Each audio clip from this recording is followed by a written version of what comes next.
Hello everyone. In this video, we are going to create a simple timer in JavaScript.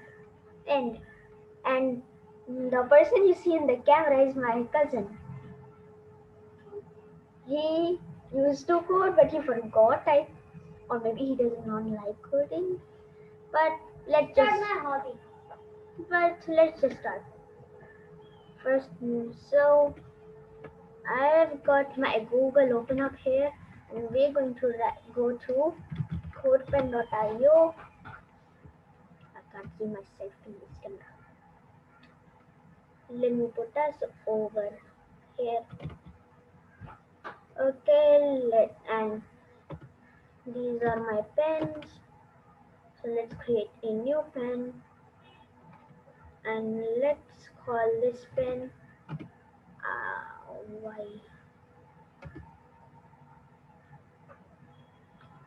Let's call this pen simple, not dimple. Simple JS counter.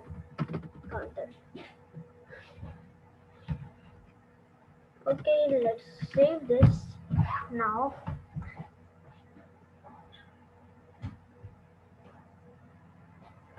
So now we have saved it. Now what we need to do is we don't need any HTML for this video at all. Display image timer infinite counter website.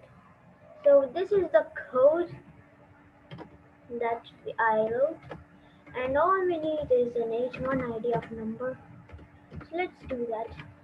h1 with an ID of number,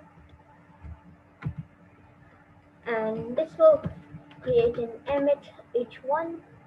So CodePen is integrated with emit, and that's all the HTML we need. So now what we need to do is target everything. Let's give this margin of 0, padding of 0, and box sizing of border box. So let's save that.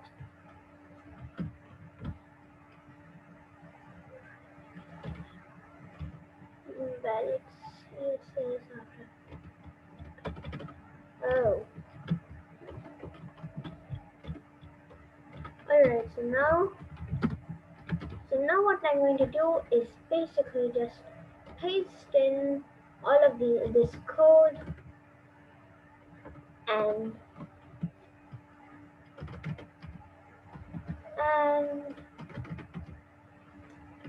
I'm going to go through it. Let me format this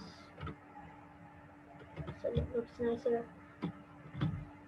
Okay, so what we're doing is setting the font family to Courier monospace. This is not a Google font. And giving it everything a display of flex, align items of center, justify content center, min height of 100, view height, width of 100%, and the flex direction of column. And basically what this background is a linear gradient. Background of linear gradient, 45 degrees, light blue and coral. This section is light blue, this section is coral. Font size will be of 3 length. So let's work on the JavaScript now. So the JavaScript is very simple. So we need to write var time equals 0, const timer is equal to set interval, and then we're going to pass in a function. We're going to pass in a function, and inside of that function, we're going to write 1000, which means 1 every second. So now we need a document.getElement by ID. So let's write that. Document.getElement by ID. Number dot inner HTML dot inner HTML is equal to time. And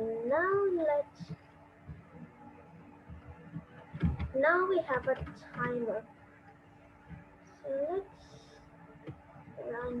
try to run that.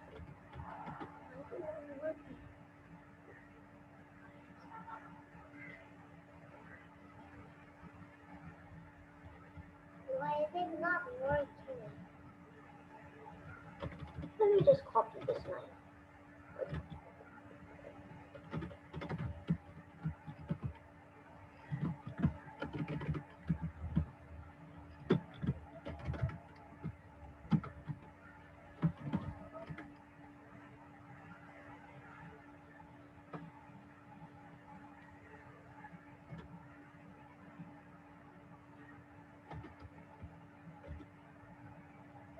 Did I do something wrong?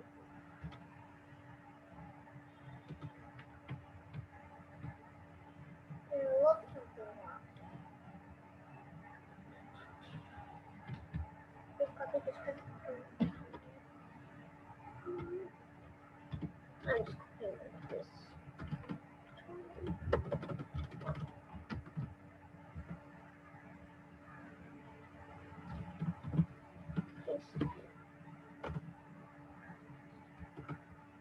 Yeah, now it works.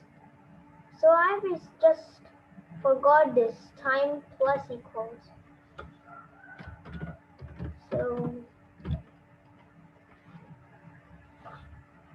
So let's do that ourselves. We need to write time plus equals 1. But if we do, and you start from 1 and go so on. But if we do 10, see what happens. 10, it starts from 20, then 30, then 40, then 50, then 60. How about 2,300? Okay, 2,300. That will basically means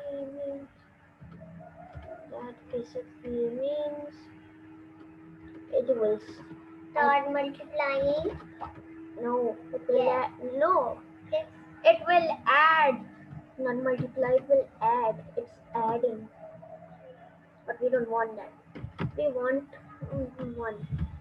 And this tells us how many seconds have passed, because 1000 milliseconds basically means 1 second. How about 1 millisecond? 1 millisecond, okay. 1. What is happening there? Look, it's going too fast. Like if the unit section is the millisecond section. Yeah. Simple just count it. So I'll provide the GitHub link, and this is every 322 milliseconds. Might ask, but this doesn't the console. No?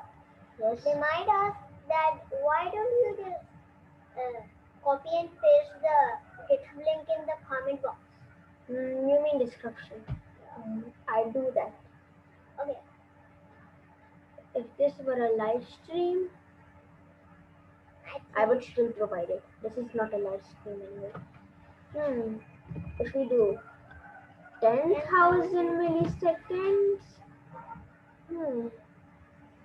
that basically means I think every 10 seconds. So we need to wait. You see, every 10 seconds. We don't want that. 10 milliseconds. How about that? This is not that fast, but it's still fast. Yes. Let's try 0. It's too fast. It's too fast. It's too fast. It's too fast. It's so fast. I find that's 1,000 milliseconds, which means 1 second.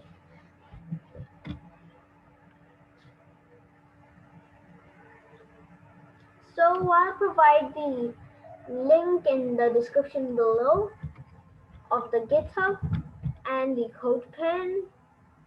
So I hope you enjoyed this video and we'll see you in the next one.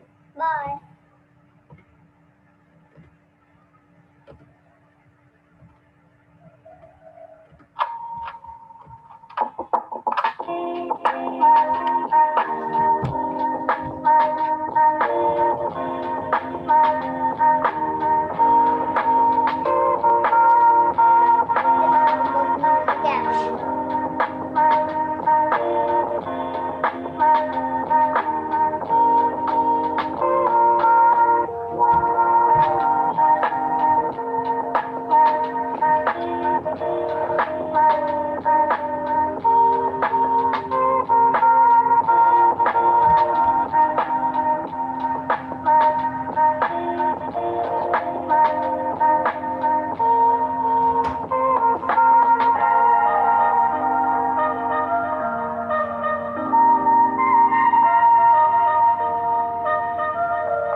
Sorry about that.